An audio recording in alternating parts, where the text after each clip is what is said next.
नमस्कार मैत्रिणींनो, आज मी पुन्हा एकदा तुमचं हलकं फुलकं या चॅनलवरती स्वागत करते आणि आपण याच्यामध्ये बघतोय मिनी व्लॉग्स आणि बरंच काही. आज आपण नारळाविषयी संपूर्ण माहिती बघणार आहोत. पूजेत नारळ कसा ठेवावा?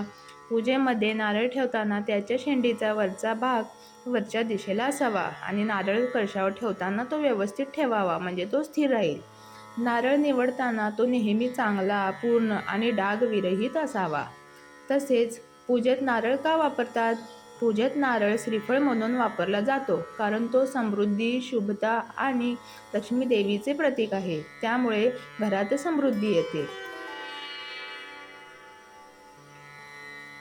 पवित्रता. नारळाच्या आत असलेले पाणी आणि गर दोन्ही पवित्र मानले जातात. नारळाचे कठीण कवच वाईट गोष्टींपासून संरक्षण करते आणि आतून येणारे पाणी ही शुद्धता दर्शवते. नारळ हे त्रिमूर्तींचे प्रतीक मानले जाते. नारळातील 3 डोळे शंकराच्या 3 डोळ्यांचे प्रतीक आहेत असेही मानले जाते. तुम्हाला काय वाटते याविषयी? तुम्ही हे कधी पूर्वी ऐकले का? अहंकाराचा त्याग. नारळ फोडणे म्हणजे अहंकाराचा त्याग करणे असे मानले जाते आणि देवांना आपली भक्ती अर्पण करणे असा त्याचा अर्थ होतो. नारळ फोडणे म्हणजे अहंकाराचा त्याग करून देवाला शरण जाणे असे सुद्धा मानले जाते.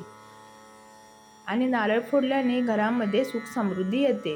नारळाचे झाड कल्पवृक्ष म्हणून ओळखले जाते हे तर तुम्हाला माहीतच आहे, कारण नारळाच्या झाडाचा कोणताही भाग वाया जात नाही. त्याचा कोणता ना कोणता तरी उपयोग हा होतच असतो. आता कलश कसा असावा?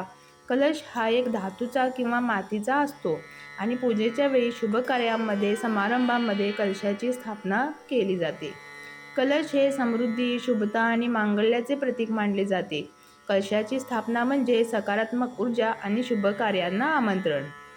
कलश हे जलतत्वाचे प्रतिनिधित्व करते, जे शुद्धतेचे प्रतीक आहे. कलशाचा रंग सोनेरी, पिवळा, तांबडा असावा.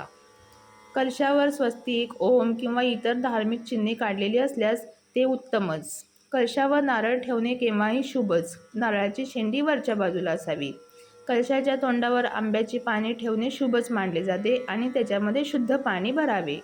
कलशाची स्थापना ईशान्य दिशेला केली जाते आणि कलशाखाली तांदूळ किंवा गहू ठेवावेत.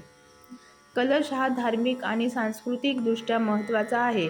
योग्य प्रकारे कलशाची स्थापना केल्यास घरात सुख समृद्धी येते. आता पूजा करताना नारळ खराब निघाला तर शुभ की अशुभ?